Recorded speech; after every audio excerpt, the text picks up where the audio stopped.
क्या आप यूदीत के बारे में जानते हैं और उसके महान उपकार के बारे में जो उसने इसराइल पर किया था? शायद नहीं जानते होंगे, क्योंकि ये कथा आपको रेगुलर बाइबल में मिलेगी ही नहीं। यूदीत की कथा जानने के लिए आपको रोमन कैथोलिक की बाइबल में यूदीत का ग्रंथ पढ़ना होगा। यूदीत की कथा रेगुलर बाइबल में इसलिए नहीं मिलती क्योंकि ये उन 7 एप्रोक्रिफा बुक्स में शामिल है जिन्हें प्रोटेस्टेंट बाइबल से हटा दिया गया था, परंतु इन 7 बुक्स को रोमन कैथोलिक बाइबल ने अपने बाइबल में जगह दी। रोमन कैथोलिक बाइबल और प्रोटेस्टेंट बाइबल के इस डिफरेंस के लिए एक हम अलग वीडियो बनाएंगे, परंतु अभी हम बात करेंगे यूदीत के उस महान कार्य की जो उसने इसराइल पर किया था। तो यूदीत के ग्रंथ के अनुसार महानगर निनवे में अश्शूरियों पर शासन करने वाले राजा नबूकदनेस्सर ने राजा अरफक्षद पर अटैक कर दिया। यहाँ एक बात क्लियर कर दें कि नबूकदनेस्सर ये वो राजा नहीं हैं जो प्रोटेस्टेंट बाइबल में डैनियल और यिर्मयाह के टाइम में हुए थे। वर्ल्ड हिस्ट्री के अनुसार उनका नाम नबूकदनेस्सर सेकंड था और वे बेबीलोन के शासक थे। और जो इस कथा के प्रमुख राजा हैं नबूकदनेस्सर IV, जो कि अश्शूरियों के शासक थे। तो कुल मिलाकर वर्ल्ड हिस्ट्री में 4 नबूकदनेस्सर राजा हुए, जिनका 2 का बयान बाइबल में आया है, नबूकदनेस्सर सेकंड और नबूकदनेस्सर IV।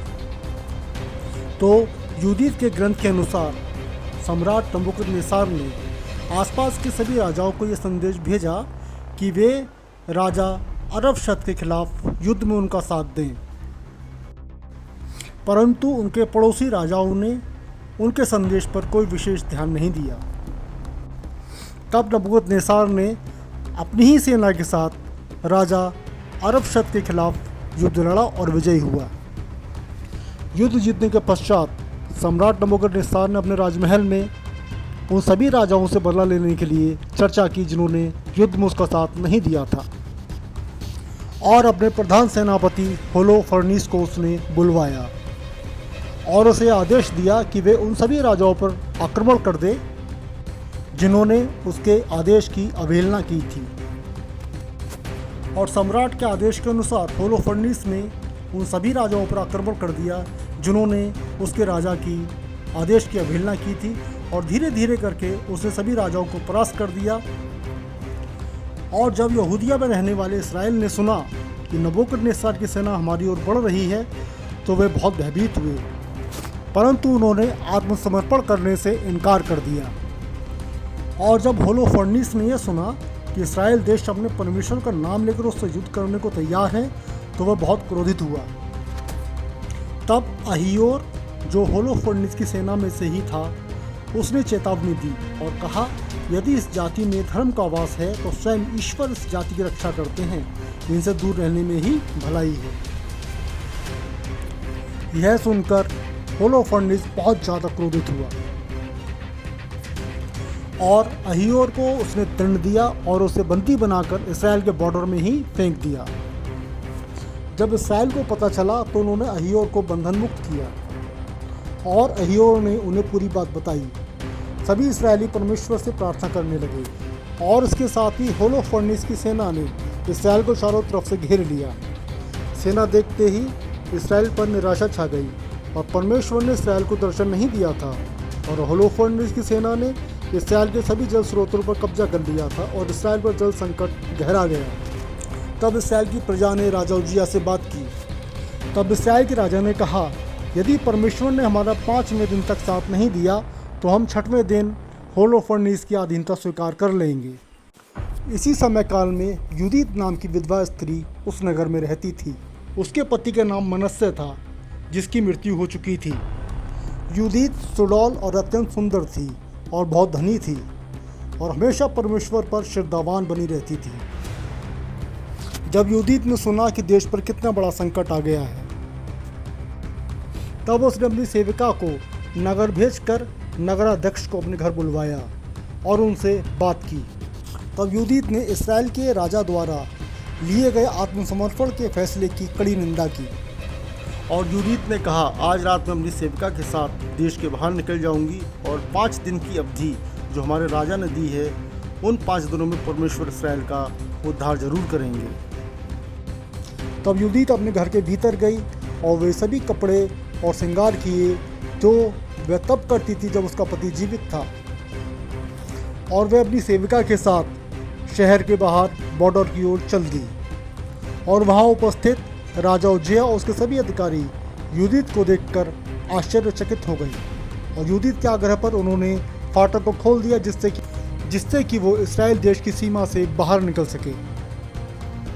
और युधित चलते चलते होलोफर्नेस के सैनिकों की चौकी तक पहुंच गई। जब असूरी सैनिकों ने उससे पूछताछ की तो उसने कहा कि मैं एक इब्रानी स्त्री हूं और अपने नगर से इसलिए भाग रही हूं कि वे तुम्हारा शिकार होने वाले हैं। मैं तुम्हारे सेनापति से मिलना चाहती हूं ताकि उन्हें वह मार्ग बता सकूं जिससे वे पूरे इस्राएल पर कब्जा कर ले और उन्हें कोई भी कठिनाई ना हो। जब असूरी सैनिकों ने देखा कि युधित बहुत अधिक सुंदर है तो वे उसे होलोफर्नेस के तंबू में ले गए। होलोफर्नेस भी उसकी सुंदरता का कायल हो गया। युधित ने विस्तार पूर्वक सेनापति को अय्योर की सारी बातें और इस्राएल में पानी का संकट और खास सामग्री की परिस्थिति से अवगत कराया। तब युधित ने उनसे कहा कि वह ईश्वर की भक्त है और वह उनके डेरे में रहेगी, परंतु रात को पहाड़ी में ईश्वर से प्रार्थना करने के लिए जाएगी और जब इस्राएल के पाप का घड़ा भर जाएगा तो ईश्वर उसे स्वयं बताएंगे और वह होलोफर्नेस को सूचित करेगी। होलोफर्नेस को ये बातें बहुत अच्छी लगी और उसने युधित को पहाड़ में प्रार्थना करने की आज्ञा दे दी। इस प्रकार युधित 3 दिन तक पड़ाव में रही और वह रोज बैतूलिया घाटी के पहाड़ों में परमेश्वर से प्रार्थना करने के लिए जाती थी कि जिन उद्देश्यों के लिए वो यहाँ पर आई है परमेश्वर जल्दी ही उन उद्देश्यों को पूरा करें। तब होलोफर्नेस ने चौथे दिन अपने सेवकों को भोज दिया और अपने सेवकों द्वारा यह संदेशा भेजा कि युधित को भी भोज में सम्मिलित होना है। तब युधित ने इस निमंत्रण को स्वीकार कर लिया। तब होलोफर्नेस युधित को देखकर मोहित हो गया और उसे भ्रष्ट करने की प्रबल कामना करने लगा। उस दिन होलोफर्नेस ने बहुत अधिक मदिरा का सेवन किया, इतना सेवन किया कि वह बेहोश हो गया। सभी लोग चले गए। तब युधित और होलोफर्नेस एक तंबू में अकेले रह गए। तब होलोफर्नेस अपनी शैया पर बेहोश पड़ा था। तब युधित ने परमेश्वर से प्रार्थना की कि वे उसके उद्देश्य को सफल करें।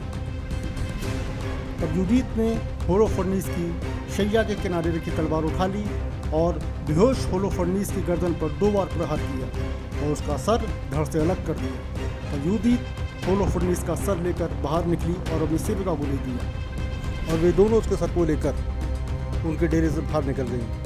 क्योंकि वे रोज़ प्रार्थना करने जाती थीं, इसलिए उनके सैनिकों को कोई शक नहीं हुआ। इस प्रकार वे चलते चलते बैतूलिया घाटी को पार करके इस्राएल देश के फाटक तक जा पहुंची।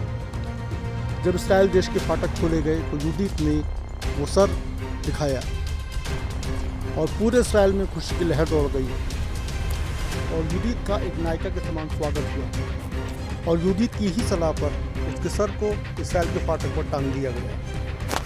और भोर होते ही इस्राएली सेनाएं पहाड़ी से नीचे उतरने लगी। जब होलोफर्नेस के सैनिकों को सूचना देने के लिए तंबू में गए तो उसकी डेड बॉडी देखकर उनमें भगदड़ मच गई और मातम पर छा गया और इस्राएल की सेनाओं ने उन पर आक्रमण कर दिया। और आक्रमण इतना भयानक था कि होलोफर्नेस द्वारा जितने भी राज्य कब्जा किए गए थे उन सबको इस्राएली सेनाओं ने छुड़ा दिया।